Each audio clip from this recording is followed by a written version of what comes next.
I knew something was wrong the second I walked into the ballroom. The chandeliers were dripping with gold light, the kind of expensive glow that hides the cracks in everything underneath. White linens, overpriced floral arrangements, champagne flowing like it was water. It was supposed to be a celebration of our company's success. My success.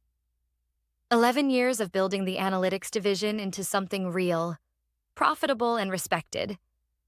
But as I stood there in my black dress, clutching a glass of bubbly that tasted faintly of regret, I felt the atmosphere shift. Too many eyes on me, too many whispers curling around the room like smoke. And then, like the villain in a bad corporate fairy tale, our CEO, Richard Calloway, strutted onto the stage. Richard loved a spotlight. He loved nothing more than hearing his own voice echo through expensive speakers while people nodded like disciples. Tonight, he had gone all out. A branded stage backdrop, a live band playing Coldplay covers, and fog machines. Yes, fog machines at a corporate gala. Because nothing says integrity like artificial mist. He raised his glass, his teeth so white they practically glowed in the dim light. Tonight, he began, we celebrate not just our numbers but our transformation. A new era of efficiency, a bold new chapter I should have known then. Efficiency. That word always hides the knife. And then it came. He paused, smirked, and pointed toward me. Starting with her termination. For a second, the room froze. Then, like some sick cue, laughter rippled through the audience. Executives chuckled, VPs smirked, and even a few of my peers, the ones I trained, clapped. My badge deactivated instantly, the silent confirmation of my execution. I bit my tongue so hard I could taste iron. My nails dug crescents into my palm. I refused to give him the satisfaction of a reaction. I wasn't going to cry. I wasn't going to scream. I stood there as if carved from stone while he moved on, already talking about innovation pipelines and agile synergies, like I had never even existed. The humiliation burned, but the betrayal? That cut deeper. I'd given over a decade to this company. Late nights, weekends, holidays sacrificed to keep this place afloat. And this was how they erased me. Publicly, cruelly, efficiently. And then, my phone buzzed. At first, I thought it was another automated HR notification. Maybe an email confirming my health insurance was gone. But when I glanced down at the screen, my breath caught. It was a text. From a number I knew. Marcus Hale, the top investor in the company. A man who rarely even acknowledged my presence unless it was about quarterly reports. The message was short, precise. Are you free? Let's end his career. For the first time that evening, I almost smiled. I didn't leave immediately. I let the humiliation play out. Let Richard enjoy his little performance. But inside, something was shifting. The numbness cracked, replaced by something sharper. Purpose.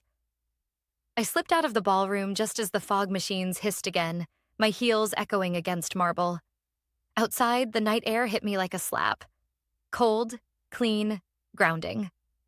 My carry-on bag felt heavier than usual, though I hadn't even packed it. When you've been betrayed like that, in front of peers and strangers alike, something inside you hardens. You stop caring about decorum. You stop caring about survival mode. What's left is focus. I leaned against a stone pillar, pulled out my phone again, and stared at Marcus's message. End his career. I thought about Richard's smirk, about the way people clapped when I was dismissed like a line item in a spreadsheet, about Jenny, my assistant, who had been crying quietly behind her champagne glass, about the years of building something real, only to be discarded in the name of efficiency. And I thought, maybe it's time someone taught Richard what efficiency really looks like. I typed back 2 words. I'm in. Within minutes, Marcus's assistant sent me an address. Not a boardroom, not a fancy restaurant, but a quiet townhouse 3 blocks away from the gala. Marcus never wasted time. If he wanted me there, it meant something big. I didn't look back at the ballroom. Didn't glance at the lights, the music, the people who had just erased me. Let them toast their new era. They had no idea the storm that was already brewing. As I walked toward that townhouse, my phone buzzed again. Another message, this time from Jenny. I'm with you. Always I stopped in my tracks. Jenny had been by my side for 5 years, loyal, precise, the kind of assistant who noticed everything. If she was still in, if she was willing to take the risk, then maybe I wasn't as alone as Richard wanted me to believe. I pocketed the phone and kept walking. The night smelled faintly of rain and smoke. The city hummed with its usual indifference. But inside me, the fire was just beginning to catch. Richard thought he had humiliated me into silence. He thought I'd fade into the background, another casualty of corporate realignment. But he had underestimated me. Because efficiency, real efficiency, is burning down a liar's empire with nothing but receipts and precision. And by the time I reached Marcus Hale's door, I already knew. Richard had just fired the wrong woman. Marcus Hale did not look like the kind of man who sent nuclear texts. He opened the townhouse door in a navy sweater and reading glasses, like a professor grading papers on a Sunday. No entourage, no security, just a single lamp on and a kettle steaming in the kitchen. I stepped inside, closed the door, and waited for the performance. There wasn't one. I'm sorry you were humiliated, he said. No theatrics, no handshake. Sit. I sat. My hands were steady. My heart wasn't. He poured tea, not whiskey. It felt deliberate, like he was setting the tone. Calm, slow, controlled. You know why you're here, he said. Because you sent a text that sounds like a felony. His mouth twitched. Because he lied to a room I pay for? I didn't answer. The humiliation from the gala still clung to me like smoke. Marcus set 2 folders on the coffee table. I'm not asking you to steal corporate property or hack anything, he said. We'll do this clean. Legal. You will not access systems you no longer have rights to. You will not ask anyone to break policy. You will not record anyone without consent in a one-party state. You're giving the rules speech, I said. I'm giving you cover, he replied. If this goes forward, it will end in auditors and regulators. We don't feed them tainted fruit. He opened the first folder, printed screenshots, not originals, analyst notes, public filings, earnings call transcripts lined with yellow highlights. On the last page, a press photo of Richard standing in front of a slide labeled Nova Line, Q to launch. I sat on the prototype committee, I said. There is no Q2 launch. I know, he said, but he told the street there is. He's been promising a product he can't ship to preserve a multiple he doesn't deserve. You were the last person in leadership who would say that out loud. There it was, plain English, not a vendetta, evaluation. You want me to blow the whistle, I said. I want the truth, he said, and I want it in a format that stands up in a room full of lawyers. I looked at the second folder. It was empty. That one is yours, he said. Populate it with what you remember. Timelines, meetings, who was in the room when deadlines moved, any roadblocks you documented.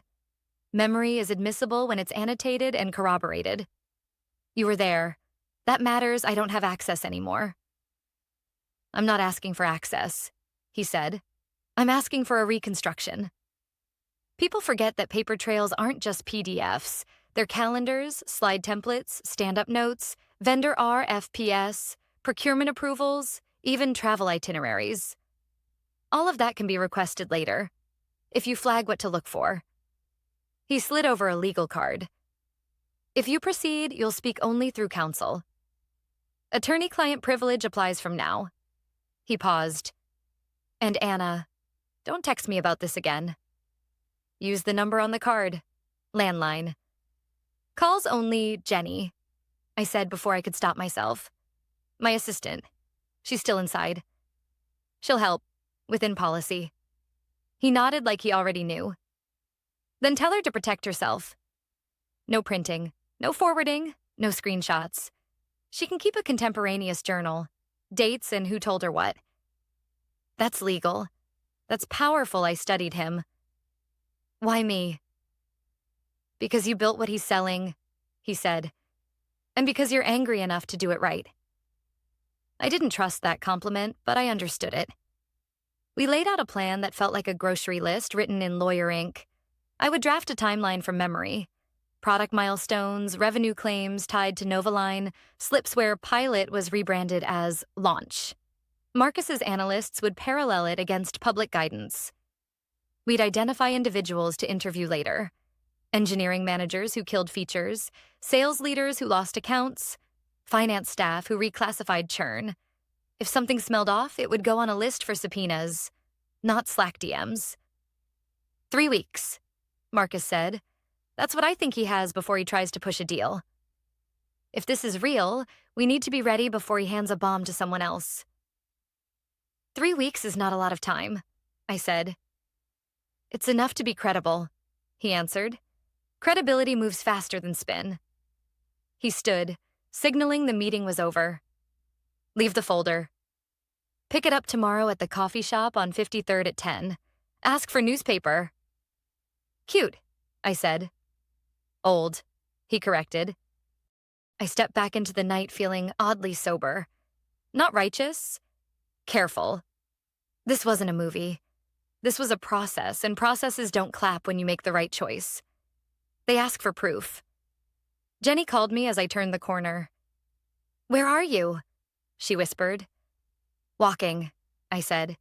Listen. From now on, nothing digital that you wouldn't want read aloud in a deposition. If you see something, write it down in a paper notebook. Dates, times. Who said what? Old school, she asked. Admissible, I said. She exhaled. They're rewriting the Novaline roadmap, she said. Marketing updated the internal wiki to say launch window. Engineering still has no QA builds, and Richard scheduled a town hall for Monday topic. Our path to efficiency, she said, and I could hear the eye roll. Anna, are we really doing this? We're documenting, I said, and we're protecting you. I went home, pulled the second folder onto my kitchen table, and started drawing a line down a page. What was promised on the left, what existed on the right. My handwriting was slow at first, then faster as the dates kicked loose. March, prototype freeze missed. April, sales demo was a Figma mock. May, finance removed experimental tag from Novaline revenue and called it expansion. I remembered the meeting. Richard had framed it as aligning with market perception. I wrote the phrase exactly as he said it because words are fingerprints. At 1:13 a.m., I stopped and read the page. It didn't look like revenge. It looked like work I'd been doing for years. Clearing fog, naming things. The quiet kind of courage no one applauds. I tucked the notes into the empty folder and sealed it with a strip of tape I found in a junk drawer. Before bed, I texted Jenny one sentence. Paper only. You're not alone. As I turned off the light, a thought surfaced that I didn't push away. Richard had called my termination an era of efficiency. He wasn't wrong. Efficiency is doing the next necessary thing without flinching. In the morning, I would start asking questions the right way. And if the answers pointed where I thought they would, we wouldn't need theatrics or fog machines. We'd have the truth. And a clock. I arrived at the coffee shop on 53rd exactly at 10. The place smelled like burnt espresso and impatience. A barista with a nose ring glanced up when I ordered and handed me a small brown bag. Inside, beneath a muffin I didn't order, was the folder I'd left at Marcus's townhouse. My notes were still there, but now they were typed, formatted, and cross-referenced against public statements. His analysts had wasted no time. Next to each milestone I had listed, prototype freeze, demo dates, revenue classifications, there were highlights in red. Inconsistent with public guidance. Contradicted by earnings call. No supporting documentation filed with SEC. They were building the skeleton of a case.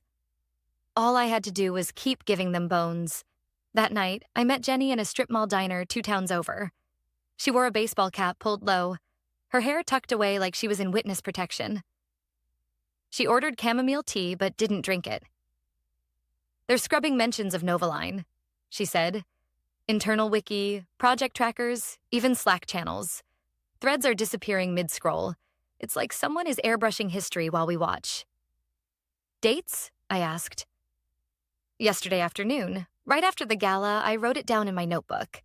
Day after termination, records scrubbed." Jenny leaned closer. "It's not just deletions. They're moving credits, too. I saw your name taken off 3 milestone reviews, replaced with corporate co-author." My jaw tightened. Erasure wasn't new in business, but seeing it happen in real time was different. "Back it up," I said. I did. Flash drive, she slid a small black stick across the table like contraband. "Encrypted." Triple-checked, I tucked it into my bag without looking. Evidence wasn't dramatic.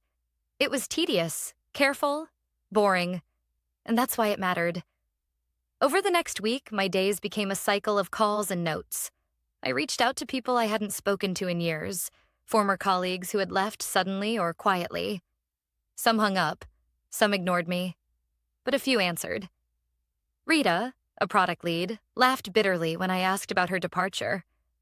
They told me I couldn't adapt to the agile vision. Translation, I questioned why we were promising features we hadn't even scoped. Evan, an analyst, said HR had found inconsistencies in his code after he refused to massage the forecast. "One day I was a rising star," he said. "Next day I was escorted out with a box." Funny thing, my forecast turned out to be right. Too right. Patterns emerged, the same words repeated like a script.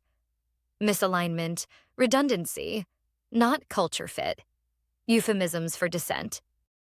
By the 5th call, I had a page full of phrases that weren't just stories. They were evidence of a culture. A culture where questioning the fantasy meant you vanished. Jenny kept feeding me small pieces. An old budget draft that showed experimental revenue relabeled as growth. Meeting invites for product demos that never happened. One night she called, her voice shaking. "They caught me printing," she whispered. "Caught how?" "The system logs every job. I told them it was a duplicate of HR tax forms. They let it slide, but someone's watching." I closed my eyes, felt the heat behind them. "No more printing," I said. "Paper only from memory. Notes you can defend. No trails they can twist." She hesitated. "Anna, if they find out..." "They won't," I said. "Because we're not stealing. We're documenting silence." "Then, okay. But I'm scared." "So am I admitted. "That's why we're careful." The next day, Marcus called. His tone was as calm as always, but I could hear the undercurrent of urgency. "We've matched your notes against 2/4 of filings. The discrepancies are significant. Enough for questions, maybe subpoenas." "Significant isn't enough," I said. "It has to be undeniable." "Then keep going," he said. "The deeper he digs to cover himself, the easier he'll be to bury." That night, I opened Jenny's flash drive on my old Dell laptop. The screen flickered like a smoker's cough, but the files opened. Spreadsheets, draft presentations, metadata showing edits after midnight. My name stamped on documents I hadn't touched. I stared at the screen, a slow rage crawling up my throat. This wasn't just betrayal. This was identity theft. My reputation used as camouflage for lies. At 2:14 a.m., I picked up my notebook and wrote in block letters. "This is fraud." I didn't feel triumph. I felt cold, steady. The kind of clarity you only get when there's no way back. I called Marcus in the morning. He answered on the first ring. "I'm in," I said. And he's dumber than I thought. "Good," Marcus replied. "Then it's time to start collecting kindling." For the first time in days, I almost smiled, because Richard thought efficiency meant cutting people like me. But I was about to show him a different kind of efficiency, the kind that dismantles an empire piece by piece until all that's left is smoke. By the second week, the pattern wasn't a suspicion anymore. It was a map. Every falsified milestone, every inflated projection, every erased credit pointed in one direction. Richard. He wasn't just exaggerating. He was building a castle on sand and selling tickets for the tour. Marcus called me one night while I was sitting at my kitchen table, surrounded by notebooks. "He's pitching investors," he said. "Not the board. Outsiders. Rumors say he's trying to package Novaline as proof of growth before a sale." "How soon?" 3 weeks, maybe less. 3 weeks. That was our deadline. The idea of Richard walking away with a golden parachute while employees got gutted in a merger made my stomach turn. If we wanted to stop him, we needed more than whispers and patterns. We needed a confession, or something close enough to look like one. That's when Marcus laid out the trap. "We'll bait him with validation," he said. "A fake investor, a clean front. You join as consultant. He won't be able to resist bragging about Novaline to outsiders." It sounded insane, risky, but realistic. Richard thrived on admiration. If someone waved the promise of money and prestige, he'd talk himself into a corner. 2 days later, Verdant Axis existed. On paper, it was a boutique analytics investment firm with sustainable branding, a Delaware filing, and a LinkedIn page polished enough to fool anyone skimming fast. They even hired a compliance expert to script the meeting invites, and I was listed as business development consultant.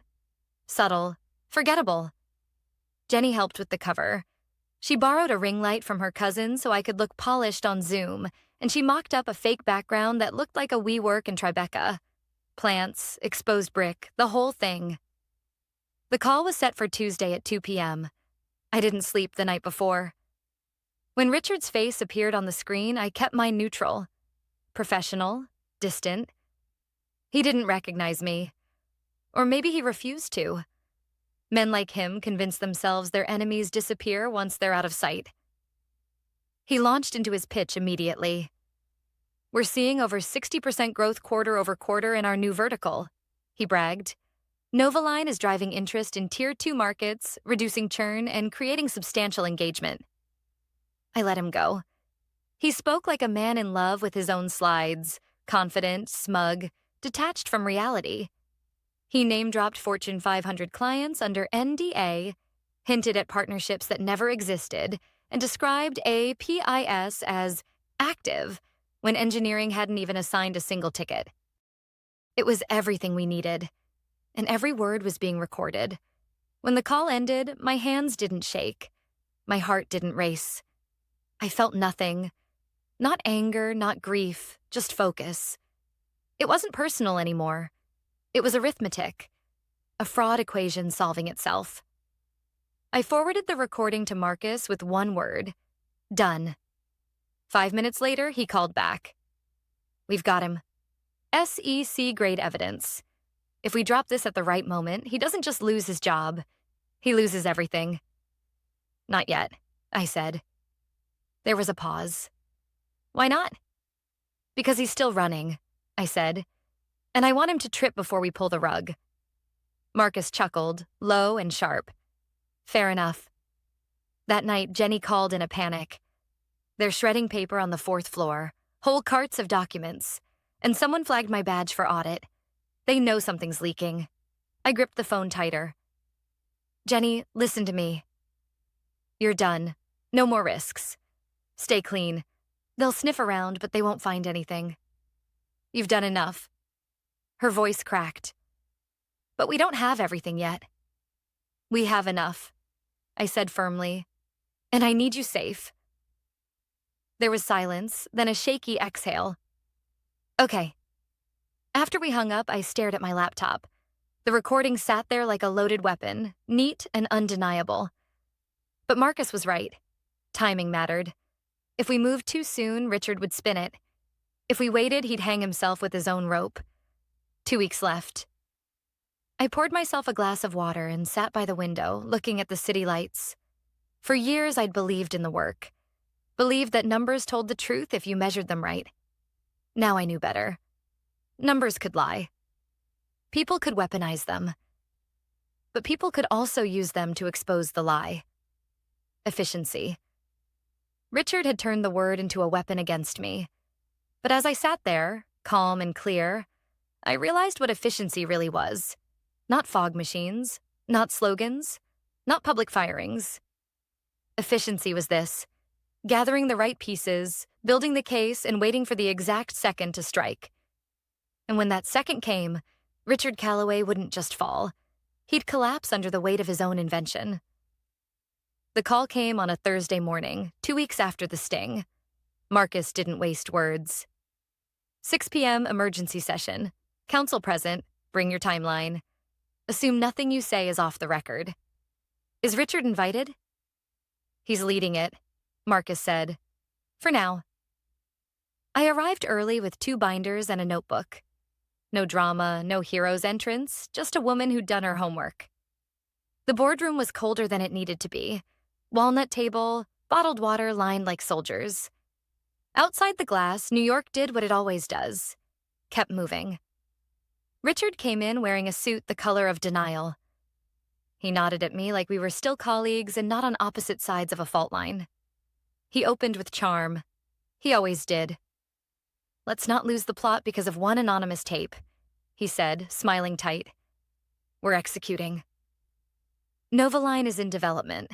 Any language that sounds aggressive was investor enthusiasm. Marcus didn't look at him. He looked at counsel, who pressed a button on a small speaker. My careful voice asked, how soon could an investor leverage Novaline's data pipelines? Richard's answer filled the room. Confident, specific, indefensible. A PIS active growth. North of 60%. Partners under NDA. Lies that sounded like leadership. I didn't watch Richard's face. I watched the board. Blink, blink, then stillness. Elaine, the director who never wasted a breath, folded her hands. Anna, she said, walk us through the timeline. I did. No speeches, no adjectives, just dates, meetings, phrases repeated word for word. Prototype freeze missed. Sales demo was a mock. Experimental revenue relabeled as expansion. Credits reassigned after my termination. I cited who was in the room and who could corroborate. When I finished, I slid the second binder forward. The crosswalk Marcus's analysts had built against public statements. Counsel spoke next. We recommend a legal hold across all systems immediately. Email, Slack, shared drives. No data deletion, no device wipes, no travel beyond normal course. Mr. Calloway, you will surrender your laptop and phone at the end of this meeting. Richard laughed. It didn't land. This is ridiculous. It's routine, counsel said. And necessary. The board voted, not termination, not yet. They placed him on administrative leave, effective immediately, and appointed an independent firm to begin a forensic review over the weekend. HR would notify the company in the morning. No fog machines, no band, just a motion, a second, and a unanimous show of hands. Outside the building, the air felt different. Thin, truthful. Jenny texted me a single emoji. A flame, then a stop sign. We lit it. Now hold the line. Friday was quiet in the loud way crisis is. IT locked accounts. A firm with a name like a law office installed e-discovery tools. Finance put the experimental label back where it belonged. Legal sent out a memo. Preserve everything. No one said my name out loud, but people knew. I bought a cheap sandwich and ate half of it. My stomach was busy. On Monday morning, an 8K hit the wire. CEO on leave pending investigation. Board cooperating with regulators. Guidance under review. The stock dipped, then steadied. Not confidence, exactly, but caution. Richard scheduled a personal statement at a co-working space with brick walls and moral support. It lasted 7 minutes. Reporters asked what active APIs meant if engineering had no tickets. He blamed timelines in flux. He left with his tie in his pocket. Inside the company, people did what people do in uncertainty. They clung to the nearest adult. Teams pinged managers for direction. HR put together talking points with the emotional range of a toaster. Jenny sent me a photo of a whiteboard in a conference room. No more slides until we have something to demo. Underneath, someone wrote, Amen. Tuesday night, the board reconvened. The independent firm presented preliminary findings: revenue reclassification without adequate disclosure, deck edits that overstated pipeline, internal objections documented and overridden. My name was on some of those objections. So were others who'd left. It wasn't a single mistake. It was a pattern. Counsel cleared her throat. We have sufficient grounds for termination for cause. The room went very quiet. Marcus didn't look triumphant. He looked tired. Elaine spoke last. Mr. Calloway, this is the end of your employment. Effective immediately. For cause. No severance.